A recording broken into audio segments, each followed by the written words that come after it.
First Take is brought to you by Goodyear, tires with a strong tradition of superior performance. And Geico, 15 minutes could save you 15% or more on car insurance.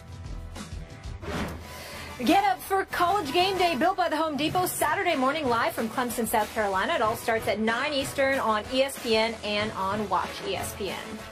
This will be the second all-time meeting between five-time MVP Peyton Manning and 2012 MVP Adrian Peterson. Manning's Colts defeated Peterson's Vikings 18-15 in Week 2 of 2008. Manning threw for 311 yards and a touchdown, while Peterson had 29 rushes. Wow, that's a lot, for 160 yards.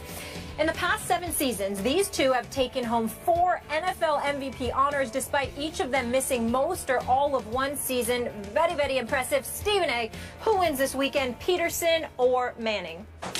Well, I think Manning wins this game because Manning doesn't have to go against his defense on a Sunday afternoon. Adrian Peterson, Minnesota got bright after giving him the ball just 10 times in the first game. They've given him the ball 49 times over the last 2 games. Got a 134-yard performance against the Detroit Lions and rushed for like 126 last week against San Diego. And obviously Teddy Bridgewater keeping the turnovers to a minimum, so the Vikings deserve respect for that. But Peyton Manning is Peyton Manning. Still got Emmanuel Sanders, still got Demaryius Thomas, okay? His running game's got to step up with C.J. Anderson and Ronnie Hillman. They got to run the football. They're only 18th in terms of their passing offense. But that Denver Broncos defense, Skip, they're the 3rd-ranked defense in the NFL. They are number 1 against the pass, number 6 against the rush. DeMarcus Ware got 3.5 sacks. Okay, you look at this secondary with Akeem Talib and Chris Harris. Chris Harris is a guy that's been on our show. He is big time, and we all know what Akeem Talib can do when healthy. His durability is always a question mark. His ability is never a question. You combine that with the rest of the defense, the way Von Miller is going after the quarterback, DeMarcus Ware is going after the quarterback, the way they're playing as a unit.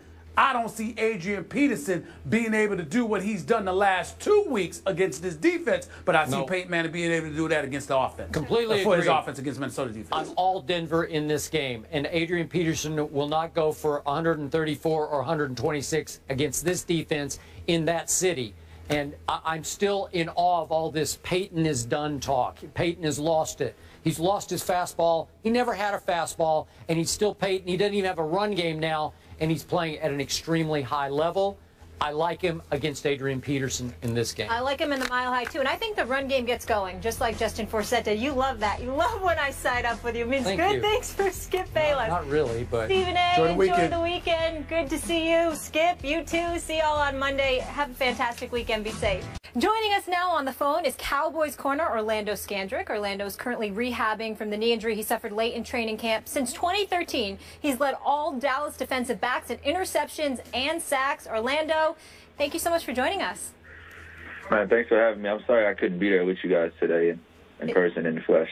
It's okay. What happened? What happened? What's the deal?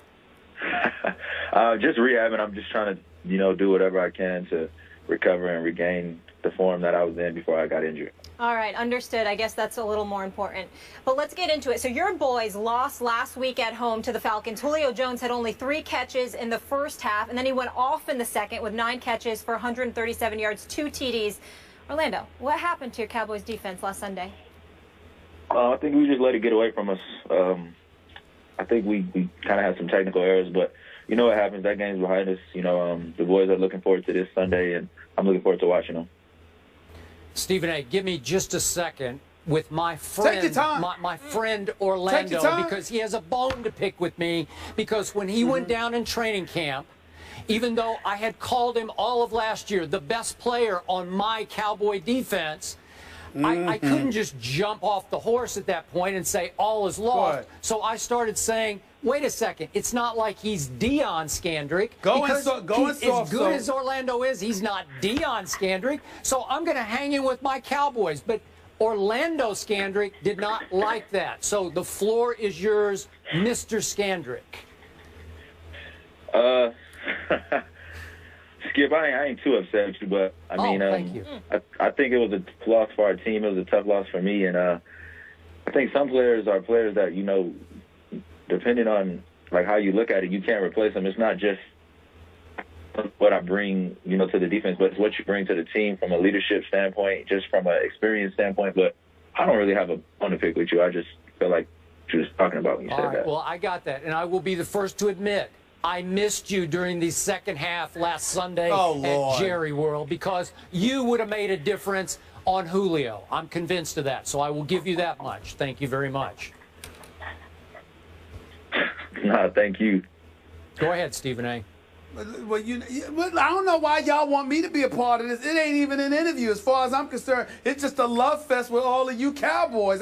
Look, Orlando Scandrick, you can play. You're a friend of the show. You know I got love for you, bro. But I have no love for your team. I think y'all are average, even though you've got elite talent. Somehow, some way, something will happen to get in the way. I'm sad, very much so, in all seriousness, that you got hurt. And I don't root against you individually, and neither my boy Dez, because I love me some Dez Bryant. But I just have a problem with the Dallas Cowboys always walking around like you're champions instead of a team that hasn't won a Super Bowl in 20 years. Do you have a problem, or do y'all have a problem with me having that attitude? Not at all. I mean, you got the right to have that attitude. We haven't won anything, and I think that we're striving for excellence. And every day we're trying to get better around here and trying to reach perfection. And I understand people feel like we haven't won in a long time, but as an athlete and as a player, you know, part of the Dallas Cowboys, we try to just envision things. You got to envision those things so they can come true. So, of course, we're going to walk around every day and carry ourselves like we're champions because that's what we're striving to be. So, Orlando, as a team leader, tell me how much concern you have about Brandon Weeden playing quarterback at New Orleans this Sunday night. None at all, man. This team was built to survive injuries, and I think Weeden will be fine this weekend. I think our defense is going to show up, and, you know, I'm looking forward to this weekend. Good. Orlando, I have a question. What do you mean this team is built to survive injuries? What proof do you have of that, sir?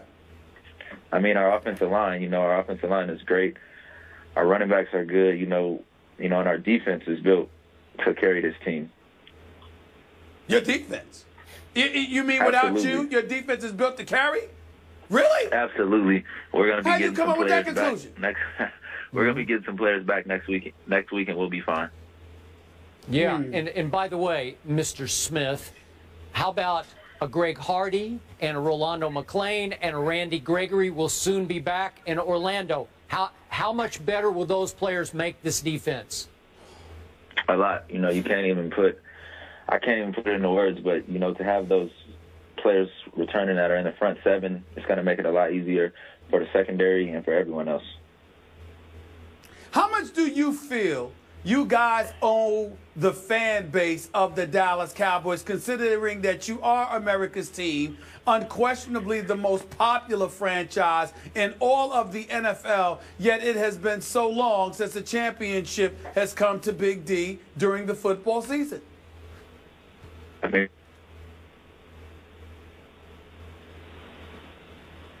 lose him? Hello? Hello? I think we might have lost Orlando.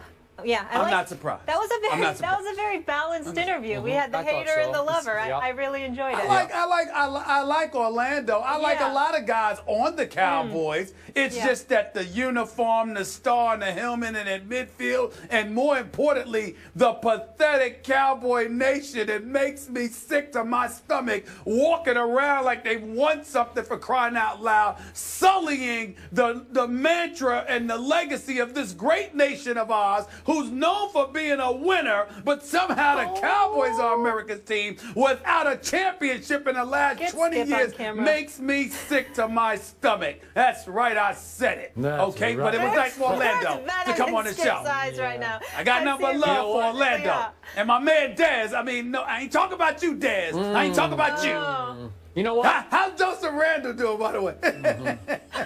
Wait, the guy who touched the ball the first 3 times and nearly scored all 3 times? That guy? You know what's going on here? Beneath all that bluster that you just heard from that man, beneath all that bloviation is nothing but fear. Because he knows that as I get all my players back on defense, and then pretty soon I'm going to get Dez back, and I'm going to get little Tony Romo back, and you know and I know, Super Bowl, here we come. You know it and I know it, and you are scared to death of it. Hey, Skip, say those names again, because you said those those names and then said if they, when they get back, you're assuming they're going to stay back. You sure? They will stay back. Are you sure? Yeah. Oh, yeah. They'll stay back, stay in your psyche, and they will haunt you from about December on. Well, I can't wait. Forget Psycho Time. I just saw a little Psycho skip come out. That's We right. gotta go to break. Orlando, I hope they're around. I hope they're around. Orlando, thank you for joining us. Yeah. We wish you a speedy recovery as well. Orlando, not Deion Scandrick. There's a hurricane. He's out of control today. Yes, he is. Headed towards the East Coast this weekend. But as of right now, Philly and Washington are still scheduled to play Sunday. We'll discuss that after the break. Stephen A.'s having a good old time.